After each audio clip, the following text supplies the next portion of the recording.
Kidney রোগীর ডায়ালাইসিসের জন্য যে ডায়ালাইসিস ফিল্টার এবং সার্কিট রয়েছে সেগুলোর কিন্তু আমরা দেখতে পাচ্ছি যে দাম কমানো হয়েছে। এই সাথে দাম কমার তালিকায় আমরা পরের প্রোডাক্টটি দেখে আসি। সেখানে রয়েছে মিথানল বা মিথাইল অ্যালকোহল।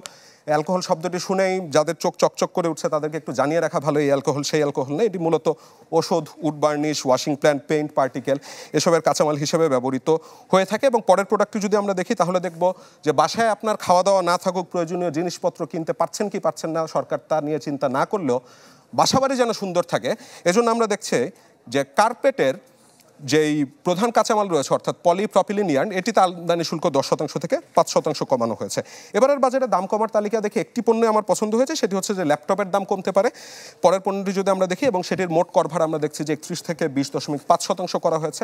সেই সাথে আমদানিকৃত গুঁড়া দুধ সেখানে আমরা দেখছি যে কর কমানো হয়েছে। এবং আপনারা নিশ্চয়ই খেয়াল করেছেন যে ডেঙ্গু নিয়ন্ত্রণে অন্তত 2 সিটি কর্পোরেশনই ব্যর্থ হয়ে গেছে এবং অর্থমন্ত্রী সম্ভবত নিজেই এই কারণে সেই দায়িত্বটা নিতে চাচ্ছেন। তবে তিনি আসলে ঠিক ডেঙ্গু নিয়ন্ত্রণ করবেন না, আপনার যদি ডেঙ্গু হয়ে যায় তা শনাক্ত করার জন্য যে কিটের প্রয়োজন হয় সেই কিটের আমরা দেখতে পাচ্ছি যে রেয়াতি সুবিধায় শুল্ক কর অব্যাহতির প্রস্তাব রাখা হয়েছে। এবং আমার এই তালিকার সর্বশেষ যে পণ্য সেটি অবশ্য আমি আলাদা করে রেখেছি, সেটি হচ্ছে দাম বৃদ্ধির একটি তালিকা।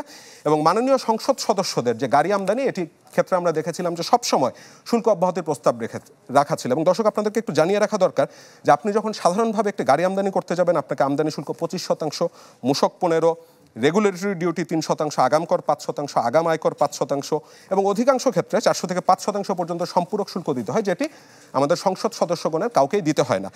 তো এ ব্যাপারেই সবসময় দেখা গিয়েছিল যে সরকারি দল এবং বিরোধী দল যত বিষয়ে বিরোধ থাকুক না কেন এই শুল্ক মুক্তভাবে গাড়ি আমদানির ক্ষেত্রে তাদের কোনো বিরোধ ছিল না। সম্ভবত একটু ভুল বলে ফেললাম, এখন যেহেতু সরকার সংসদে বিরোধী দলই নেই, অন্তত যখন ছিল তখন বিরোধটা হতো না।